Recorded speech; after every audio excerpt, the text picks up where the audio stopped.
Parenting is an adventure, and like any other adventure, you've got to work hard and be prepared. The quest is on. We're in search for all things parenting. We hear from the kids, from the professionals, and from you, real parents on real issues. It's all happening right here, right now, on Care. Care, the adventures of parenting.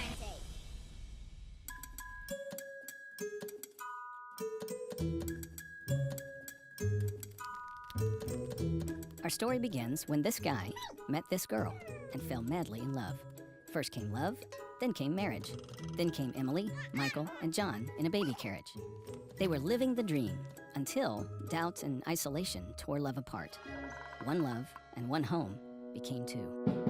In another part of the world, a loving marriage welcomed two beautiful children. Life and love for this couple went along as they hoped, and they too were living the dream. Until Mom became ill. Bad became worse, and worse ended the dream. Courageously, Dad strove to pick up the pieces and help his grieving children carry on. And together, they did. Until one day when this lady met this fellow. Wait, where have I heard that before? Oh well. One thing led to another, and a new dream for a new home was born. Yes, they knew there would be challenges merging homes, extended families, parenting strategies, finances, loss experiences, and holiday traditions, but they were confident that love would see them through. With hearts full of hope, they married. In the meantime, this guy, remember him? Announced that he and his girlfriend were getting married. They too had a dream for a new home.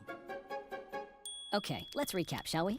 What started out as two simple homes with 4 parents and 5 kids became 3 homes with 3 parents and 5 kids.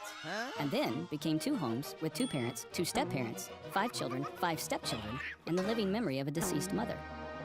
And 5 sets of grandparents, dozens of cousins, uncles, and aunts, colliding family traditions, kids with divided loyalties, a home with 5 children on some days and only 2 the next, 2 bedtimes, differing parenting styles, conflict between homes, debt from the past, questions about whether this marriage will last, and 4 adults who quickly realize that their simple dream to recreate their dream home has instead created a multi-household family that is not simple at all, but complex. Love and hope has brought these families together, but how do they manage the complexity?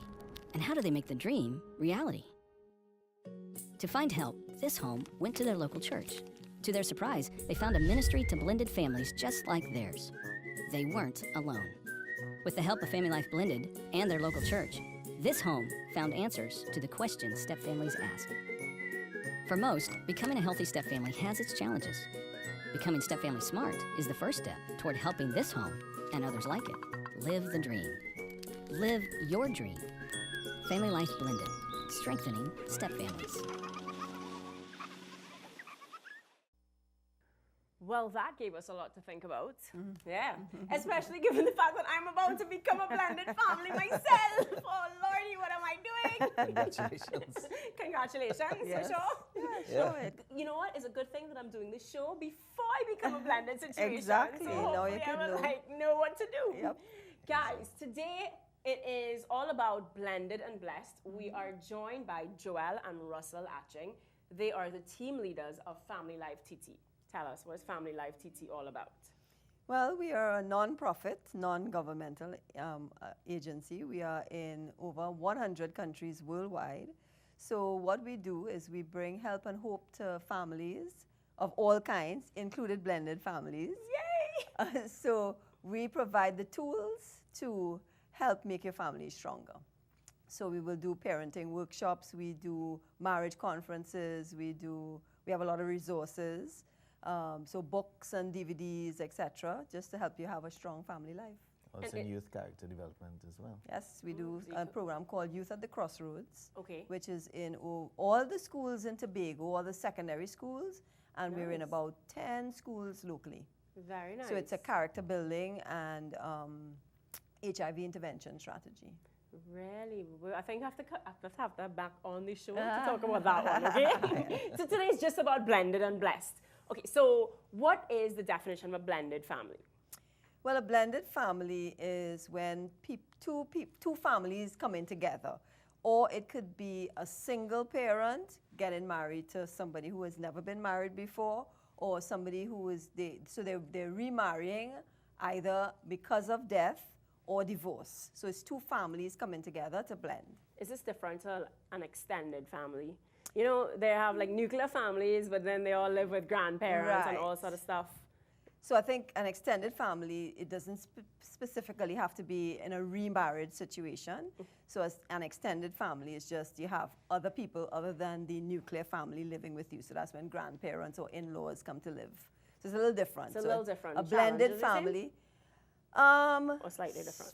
I think it will be quite different, yes. Okay. Even in cases where there's not, when marriage isn't in the picture, you know, you have a lot of people living under common law.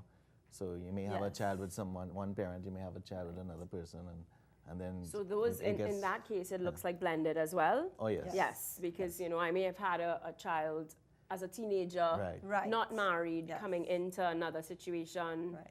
The challenges are similar. yes. They're similar. So like the okay. Brady Bunch is a real blended family. Right, yes, they're a perfect example of a Yes. blended family. You guys are having a conference. Yes. Tell me a little bit about the conference. So the conference is actually going to be a live simulcast. So that means we're going to plug into the main location that will be in the US that's actually hosting the event. So it's live, but we plug in via the internet. So it's on April 21st. It's from 9 a.m. to 5 p.m. And so what we will do, there will be different speakers that will speak on the topic of blended families. Okay, and that's how long that topic's going to be? How long that's from 9 From a.m. 9 to 5, yes, 9 and to all 5. day. So, it's So we all have day. about 30 minutes of talking Right. time with you guys. So we're going to see how much freebie we could get in them 30 minutes on all the topics that we could hear. Can we still buy tickets? Yes, Yes? you can. You Yes. register online. So we don't have physical tickets, but Okay. you can go to the Family Life website or to our Facebook page, Family Life TNT, and you can register online. Okay, well, I'll put your Facebook page on the Sure. care page to make it easy for y'all, don't worry. And do I need a credit card? No, you don't, because Okay. you can pay via any branch of Republic Bank, and the account number, everything is on the registration page. So you'll see all that information there. Awesome, sweet. So we're gonna go on a break, guys. Don't go anywhere, because when we get back, we're gonna talk about blended and blessed. We're gonna find out all the freebies that we can. I hook you all up good, you know. I hook you all up good. And how do we deal with the challenges of being part of a blended family? And of course, you know, embracing that I'm sure there are lots of positives. There better be real positives about to become blended. Don't go anywhere, guys. You're watching Care.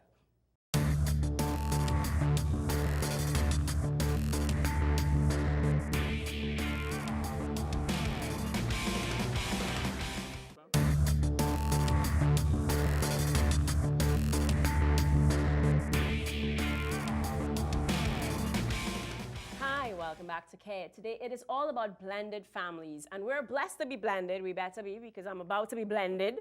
And Joel and Russell are going to tell us how we could do this blended and blessed thing to the best of our ability. Yes? Yes, There is a we blended try. and blessed conference on April 21st. If you're just joining us, there are two locations. Two locations. Okay, One in because it's North. not a live event. It's No, it's going to be plugging in to via the internet to our host site in the US. Well, it is live. But it's live, yes. It will be happening at the simulcast. same time. It's just that we are not present in the US, so we will be plugging in. awesome. And they're going to deal with parenting issues Yes, they as will. well as the marriage issues. Correct. Yes. Okay, well, let's talk a little bit about marriage issues first. What are some of the things, I believe in being prepared, right? Yes. So what are some of the things that we should be being prepared for, you know? I mean, we'll get into the positives. I hope you guys are going to list some for me. What are some of the things that we should look out for if, you know, being prepared to be blended? Well, one of the things I would say at first is that, you know, most people, when they think about remarriage, they think of their own happiness. Most people get remarried because something didn't work out at first, and now they're trying again. So their goal is to have a happy life for themselves. But what they don't consider is the impact that it has on the families involved, the children that have been a product of the previous marriage. You know, how does this implicate them? How will they respond? And most people think that they will understand and things will work out. It's more like a secondary thought, but we, you know, after being involved in this program, we see that it's something that people should consider even before they decide to remarry. And the thing is, Hollywood has kind of done a number on us. You know, we see they fall in the love, media. they fall out of love, they get back together. We have the Brady Bunch example, and everybody's, living his happy life, cheaper by the dozen, all of these things. And it seems all like the smooth transition. But I think we underestimate the challenges, and you have to make up your mind that when you go into your blended situation, that you're going to stay through. I mean, it's like that for a regular marriage as well, but step families have a little more challenge in that you now have to try to blend together. So that's why we call it blended.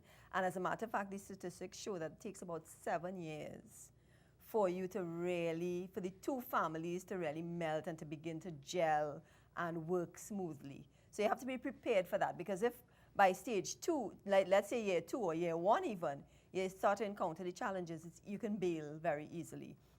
The other thing you need to think of is, you know, we may have one person might be a single parent, and the other person may never have been married before. Or it could be that one person was married before, and the other person, you know, comes from, or both sets of families could have been married before.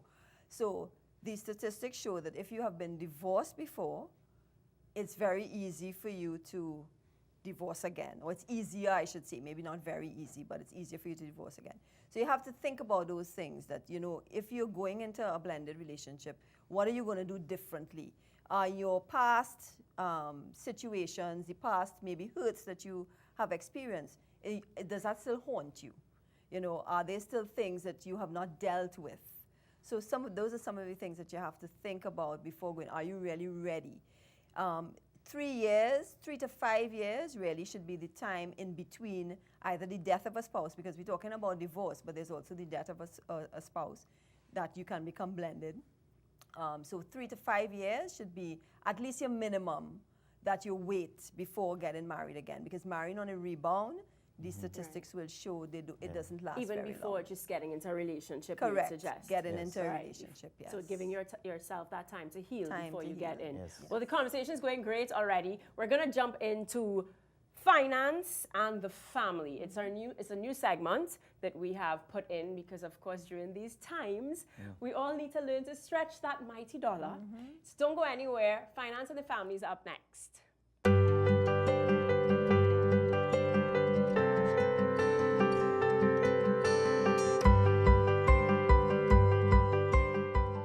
Avoid paying with plastic.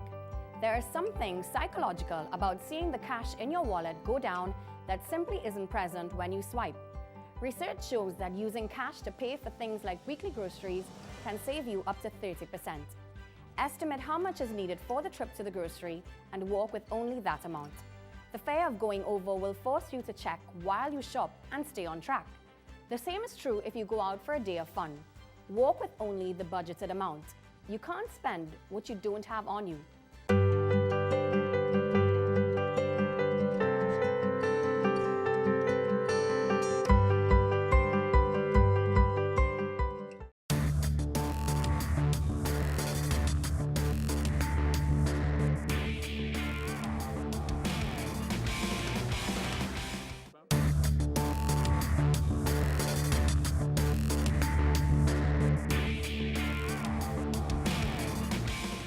Welcome back to Care. It is all about blended and blessed. We're discussing blended families. I think, you know, it's less of a taboo now, which, good and bad, it means that, and you guys could tell us whether that's true or not, but it seems as though it's a little bit more common. Yes. You know, before it used to be, well, nuclear family, you feel a little bit odd if you're not part of a nuclear family. Now I think that blended family is becoming a lot more common. What are the statistics saying? Yes, it shows that more and more people are choosing divorce and remarriage. So definitely it's more common now and not so much taboo. But I find we have seen where, particularly in Christian homes, that you can still feel guilt or you can feel like a second-class citizen. But as we tell people, you know, there are no first-class families really. Everybody is a sinner in need of God's grace. Right. And so there's no division. God does not see it as second class and first class. So there's no need for you to feel guilty having come through a divorce and remarriage. Yes, things happen. And for whatever reason, your marriage may not have worked out. But you can do it again and do it in the best way possible. And find the tools to help you to navigate, you know, properly through your new family situation. We spoke about finding the tools, and then before that, we spoke about taking that 3 to 5 years to heal. Yes. What would you suggest that someone who have not made that jump yet, what can they do to heal? And then if it is that you've missed the boat, you're already in the situation. You also spoke about it takes 7 years before the family could really settle into their own. If there's a family out there going through challenges, like year 1, year 2, and we go, wait, it's not looking like what Hollywood said it was going to look like. What are some of the things that they can do? Well, unfortunately, there's not much material. Well, I've not seen much material on remarriage and on having step families. But however, there is a lot of information. If you look hard for it, you'll find it. And Family Life, I mean, when this came to us a year or two ago, we realized that, if you ask around who's remarried and who's part of a step family, the numbers are increasing. Yeah. So it's definitely something, and that opened our eyes to see that there is material out there for step families, and there are unique challenges that really need to be addressed. What would some of those challenges be? So, like, before I get into that, like, for instance, marriage, you would have failed at marriage before, but how do you prevent yourself from failing again? The same rules apply for remarriage, will apply for marriage. But then there are other instances where, especially where there are children involved, then it gets complicated. I mean, we saw it in the video. When you have a whole lot of in-laws, more in-laws. One set is trouble, much less plenty. Yeah. True. Each house has a different sets of rules. Yeah. And then there is anger, animosity between parents and children trying to find their place in all of that. I mean, it really gets complicated. Yeah, I think one thing you have to do is to realize that every remarriage situation, while it's an unhappy thing for the couple, it represents a loss for the kids, because no matter what, kids want that their two parents are together, their mother and father together. So that although you might get along very well with the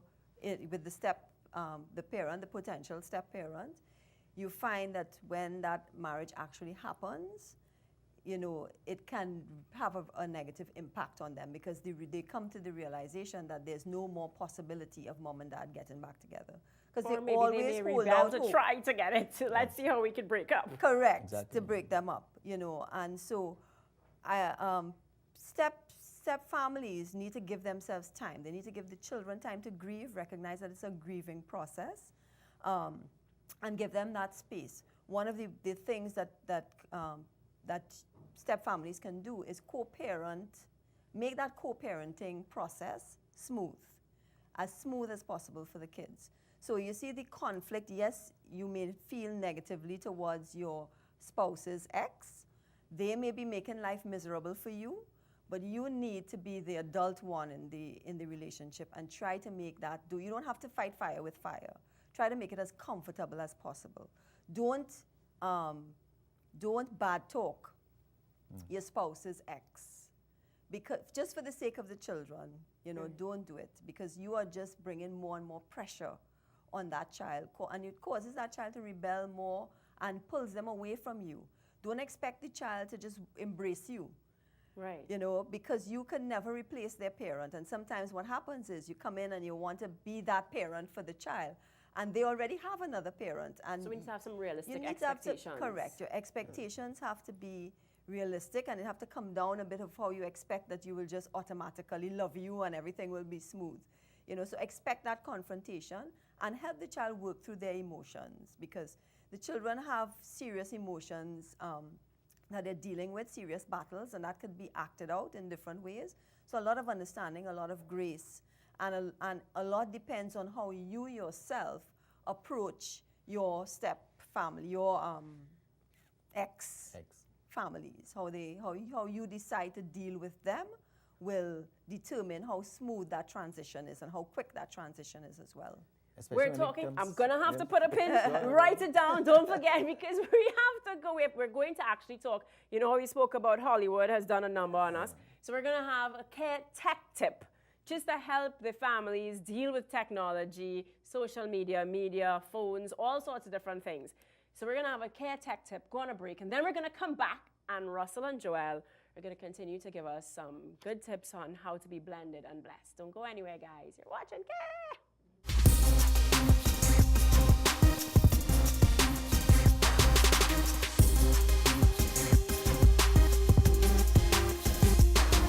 Just like there's inappropriate behavior in person, there's inappropriate cyber behavior.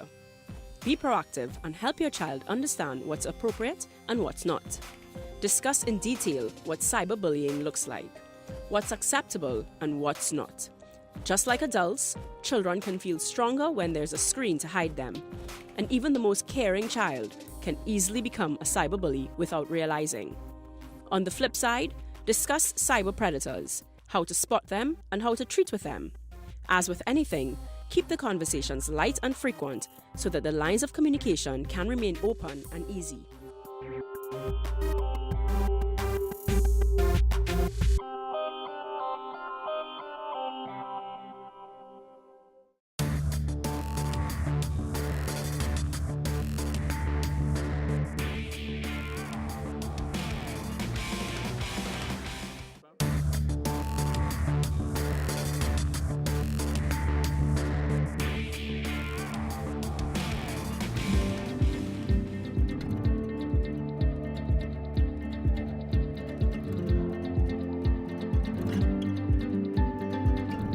I was 20 years old, very far from being ready to be a mother. I was a party girl at the time, so it was neither here nor there. When I went to the clinic, as I entered, I felt as if something was already wrong, but yet I still went ahead. When I went into the room where the procedure was going to take place, it looked like something out of a movie and not a romance movie, a horror movie, because it was old stuff, the equipment was rusty, and yet still I didn't turn away. You know, I was saying, look, I'm just here to get this thing over with, you know. And as I said, at that point in time where I was at mentally and all these different things, it was a different time. And I remembered no anesthetic was given to me. So I was aware of the whole procedure. He used a metal hanger. He bended it in a way where it would have ruptured my cervix. And stuff started to come out. And then the procedure was over. And I went home. And when I went home, you know, it was painful and stuff, obviously. Hiding from your parents and all these different things. You have to go through this experience alone. The friends who would have advised you, the friends who would have told you, they advise you up to a point. But then to deal with the emotional stuff and the actuality of it, they're not there, right? And you then go to continue drowning your sorrows in, of course, alcohol and parties. And that wasn't the end, because apparently the baby did not die.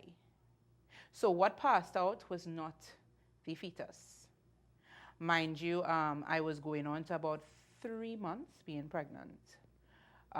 Close to 2 months later, I got a real bad pain and went to the washroom, and I passed out the fetus. And the fetus,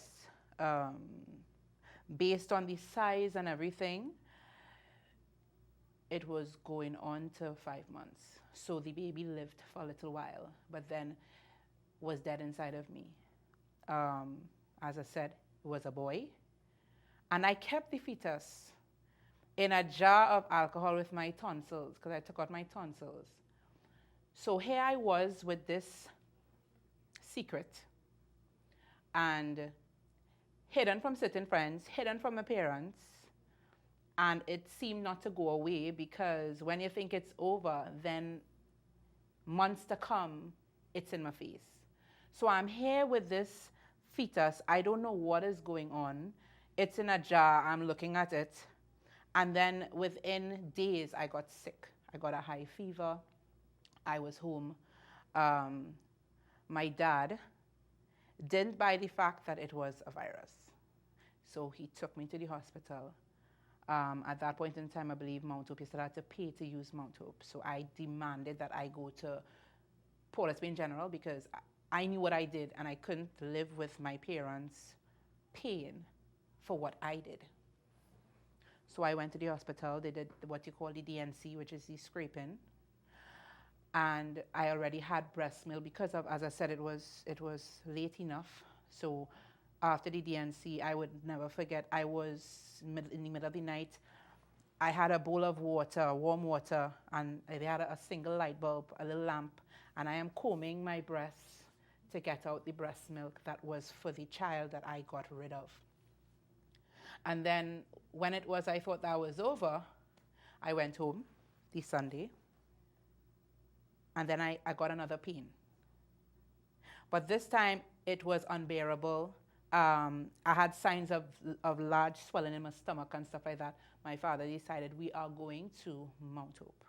When I went to Mount Hope, they had to do something called an X-lap, which was a exploratory laparotomy, which is you don't know what's inside, but you just cut.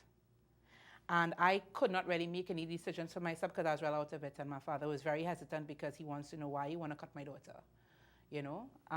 But they had to do it because it was a matter of life and death.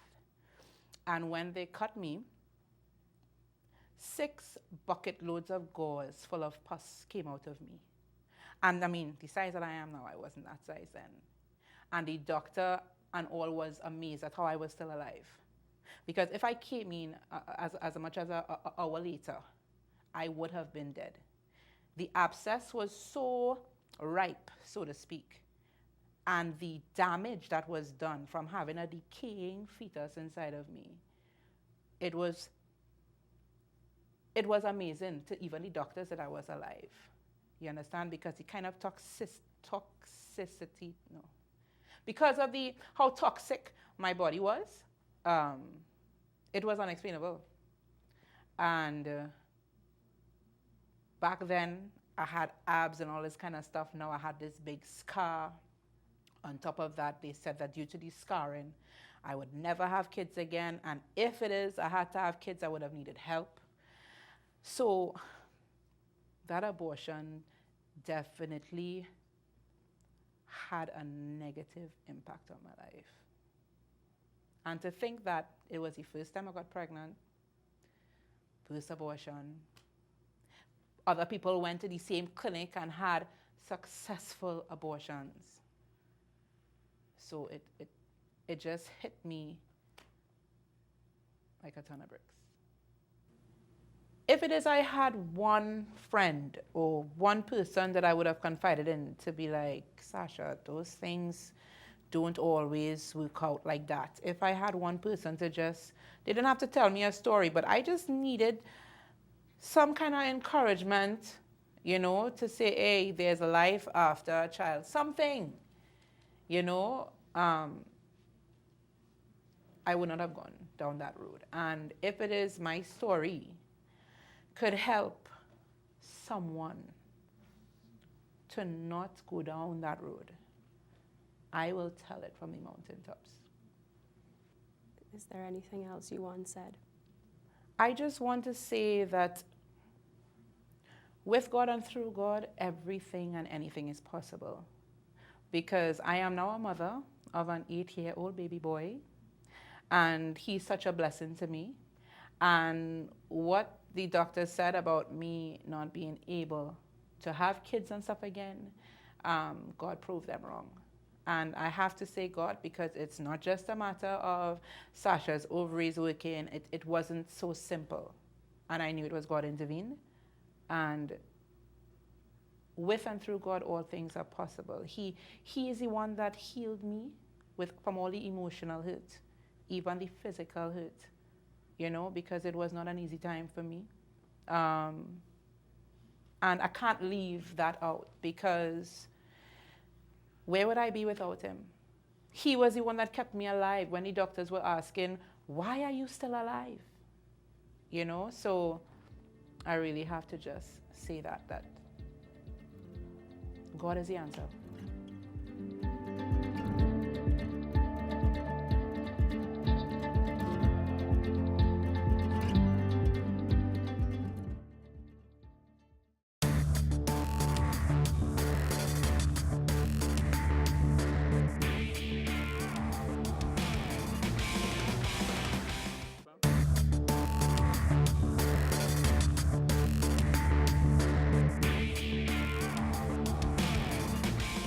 Welcome back to Care. It is all about blended families. We are joined by Joelle and Russell Atching of Family Life TT. They're having a blended and blessed seminar, which is a worldwide seminar. We get to be part of a bigger picture on April 21st. Find them on Facebook, Family Life TT. We'll put them on our Facebook page, don't worry. Just before we went to break, Russell was about to tell us something. What were you going to tell us, Russell? I was going to say one of the big issues with step-parenting is the issue of disciplining children.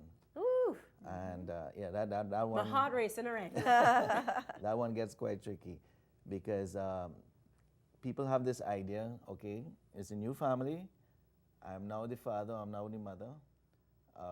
The child is not my biological child, but I have the authority to correct and discipline. Unfortunately, it doesn't work that easily.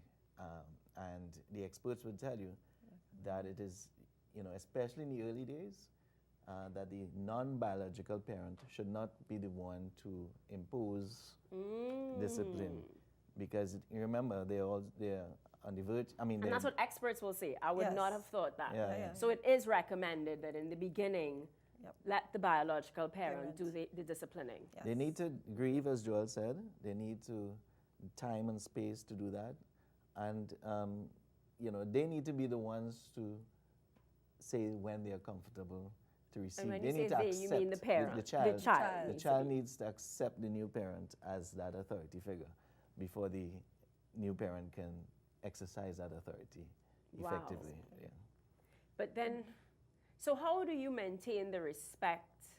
Because doesn't it kind of feel like, well, you can't tell me what to do because you're not my parent? Yes. Do we not end up going down that road? Yes, and the biological parent has to be the one to pull the child square and say, listen, this is my new spouse, and you need to be respectful of him or her, and I will not tolerate, you know, I will not tolerate rudeness, I will not tolerate disrespect. So I'm asking you, so In an understanding way. of Yes. yes, course. in an understanding So, way. so you have to So find that you- balance between, Yes. because I'm Correct. sure some children will like take the mickey, you know, it's like, Oh, well, yes, let's they will. take advantage of the situation. Yes. Okay. So that, so the biological parent has to be the one to have that dialogue with their child, just to let them know that these are the rules and this is what pertains. So I'm not saying that the step parent cannot say, you know, don't speak to me like that or anything like that. But when it comes to, okay, what are the consequences to these actions?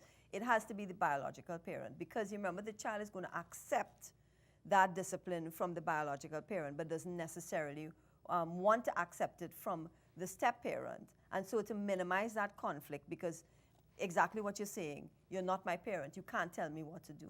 And to a point, they kind of have a point.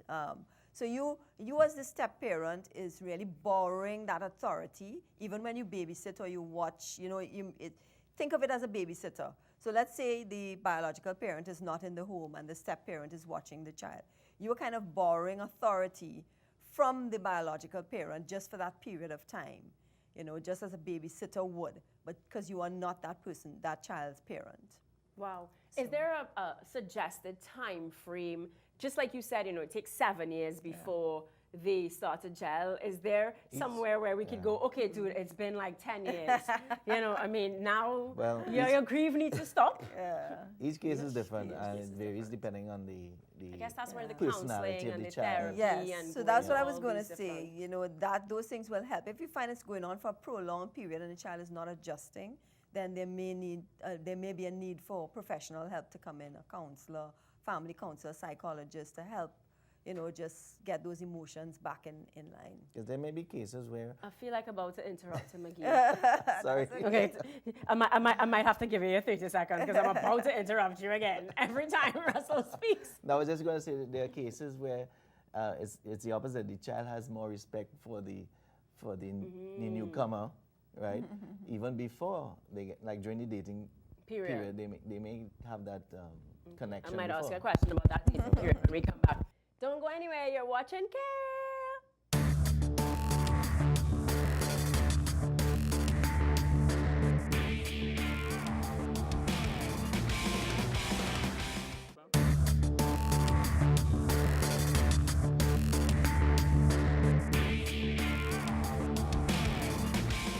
Welcome back to Care. Before we get back into the topic, we have a new feature called Tell Me Your Business. If you guys know anything about me, I don't believe in jobs. I do think that a lot of our success as families depend on the amount of time that we can spend with our families. So we have sought out some entrepreneurs, some professionals, people that have found a way to earn an income flexibly around quality time with their children. And we've asked them to tell us how they do it, what's their advice for us, so that maybe we can start to build a society a little bit more around small businesses, homeowners, mom and pop shops, as I like to call them. So let's go to Tell Me Your Business.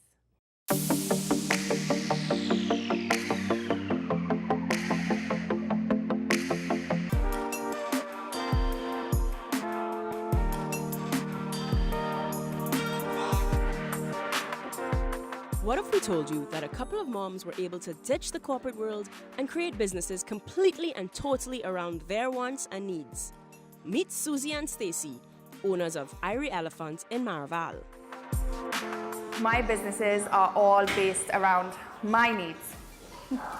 And my children fall perfectly into it because I'm a mother.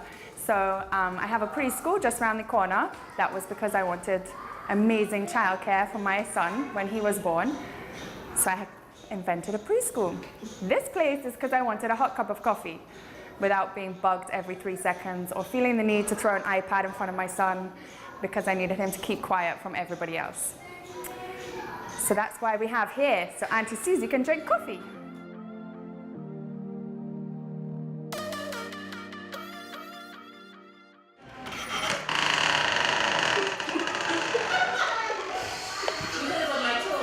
I'm just sneaking in, just and music. There's lots of little cuddly tots. What happened to your toe? So do you rent this space out basically for other... Well, you would know because you've been renting it for the last 2 years. We had that Homeschool Association fair 2 weeks ago. We had Cat Week here, which is Creative Arts Therapy Week, which was held here last week. In the back, we have a psychologist's office, an art therapist office, and a spare room for rent.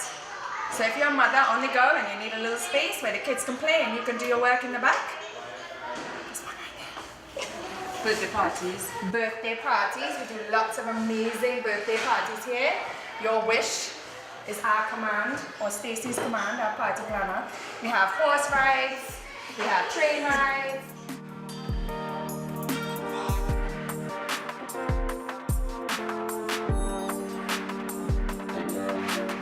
I would say it's not easy. I mean, it may look easy because we have our own time to do what we want, but it's not easy. Have the money to do Correct. what you want. Yeah. I mean, there are days that you will say, oh my God, I can't afford to do this. But when you sit back and you look at it, you think, okay, no, it's worthwhile because you get to spend time with your children. I mean, it's not going to be easy, but it's a sacrifice that I think it's worth it. And it takes, I think it's a lot easier. We have the benefit of having amazing husbands behind us. To top off the awesomeness of this week's Momtrepreneurs, they'd like to extend this offer to any parent out there ready to make the leap. We try and encourage people to do things.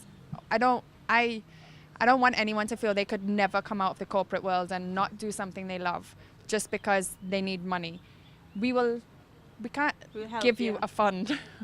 But if you need a space and you say, oh gosh, I really want to do this workshop, I want to see if it works, I really want to teach dance, but I don't know if I could do it full time, make a time, and we'll help you market it, we'll help you make it work, we hope. If it doesn't work, well then you could say you tried, but at least you have a space here in Irie Elephant.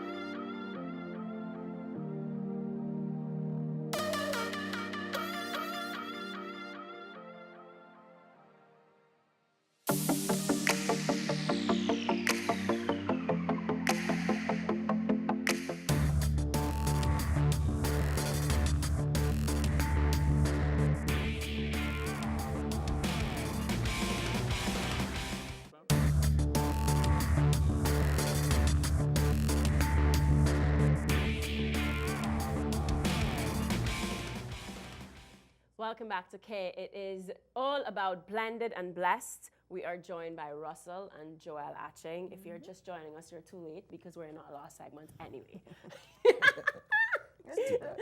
Russell, you were about to get into some of the things with dating. You know, during the dating period, you find that the child actually forms a bond with the step-parent, so it may be a little bit less of a rocky road in the whole disciplining area. Are there some things that parents can do during that dating period that can help? First, me and I always want to know, is there some kind of recommended time when you even introduce the children to each other?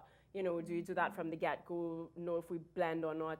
Do you wait until it's engagement time? When do you even start all of that? Well, first, let me say it could be deceiving. Okay. Because what happens before marriage may be very different after marriage. Okay. If you know what I mean. Things could be all pleasant and lovely. I don't know what after marriage looks like yet. I will let y'all know. But then after the ceremony, the child may react differently. Okay. Okay, so, but definitely I would say in that before marriage period, that, you know, there needs to be open communication between all parties involved and discuss some of those crucial conversations. What would be crucial conversations? I think things like how are we going to navigate through even custody of the child. You have to talk about how you relate to each other. It would be best for the two families to communicate civilly to each other. Also, one of the things that we recommend is that try to have the things that the child needs in the two homes, the same things, or at least similar things. So they're not packing to go from one place to the other. So, you know, because each time it's going to be like, you know, I'm moving, this is not my home, I'm going to visit somebody else's home. They have to be able to feel comfortable in the two homes. So financially, you have to figure out, you know, how is that going to work for you. But as Russell said, open communication, we talk about even how you discipline, how are you going to discipline the child? What is going to be some of the things, you know, that you will put in place in terms of boundaries? What are the rules of the home? Similar things that if you were in a regular first-time marriage situation that you would ask and you would discuss. You know, it's really about how do we plan to do life together? How can we make this as comfortable as possible for the stepkids?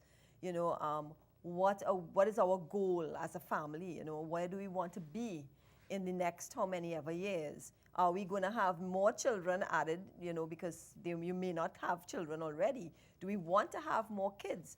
How does our existing children feel about us having more siblings come into the home? You know, those things, you really need to talk through those issues. A lot of times you get married with stars in your eyes and you figure it will all work together, and you don't talk about the hard subjects, the hard things that, you know, will happen in life. Okay, so if your ex-spouse dies, let's say, because your child might not be living with you, might be living in your spouse's home, your ex-spouse's home. If that person dies or if something happens, is there a possibility you don't know if your new spouse will be willing to have that child come and live with you? You might just assume. You know, there's so many things that need to be discussed about how do you live blended life together, you know, comfortably and best for all parties involved.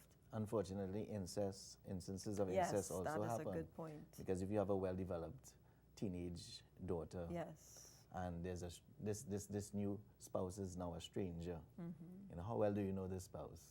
Can you trust this spouse with your daughter? So then, should the dating period also look a little bit longer, maybe for a blended family? I think so. It really takes some time to get to know the other person and to ensure that the children are comfortable. And on the point of incest, the statistics actually show that it's 8 times more prevalent in a blended family home. Wow. And not only because of the new spouse, but also remember you may have teenage children coming together, boys who may in that level of hormones going raging, and this is not their sister. So there are instances where they approach their sibling. And girls like to be free to walk around in their t-shirts. And, these are all conversations. Conversations yes, you need to Jesse's have. had those conversations. She don't like to wear clothes. Right. So you're right. There's a lot of conversations that you do have to have. Yes. If you fail to prepare to fail. Exactly. So I do think planning. It's a lot of planning. Sit and have those serious conversations. During engagement time, when do we have those conversations? Some people, people always go, "Gosh, you're so serious." I'm like, "But when am I going to have serious conversations?" Like I'm not dating and just like. We're all about the fun and the excitement of it all and the going out and liming, and we don't really, even in first-time relationships, we don't sit down and discuss the hard issues. What about in-laws? Do my in-laws come and live with me? If something happens to my mom or my dad, are you going to be willing to have them come and live in our home? We don't discuss those issues before. So more so for a blended family, you need to have those hard conversations. Give us the dates again, give us the times. We're about to wrap up. 30 seconds, closing comments. April 21st, it's a Saturday, 9 to 5. We have 2 locations, one in Curep and one in San Fernando. You can visit our Facebook page or our website at familylifetnt.org. Yep. And the cost is $150 per person, or if you come as a couple, it's $250.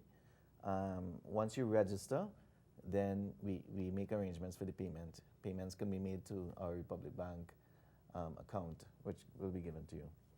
Awesome. Guys, thank you very, very much. Thanks for having us. Thank you for coming. I think it's a really good topic.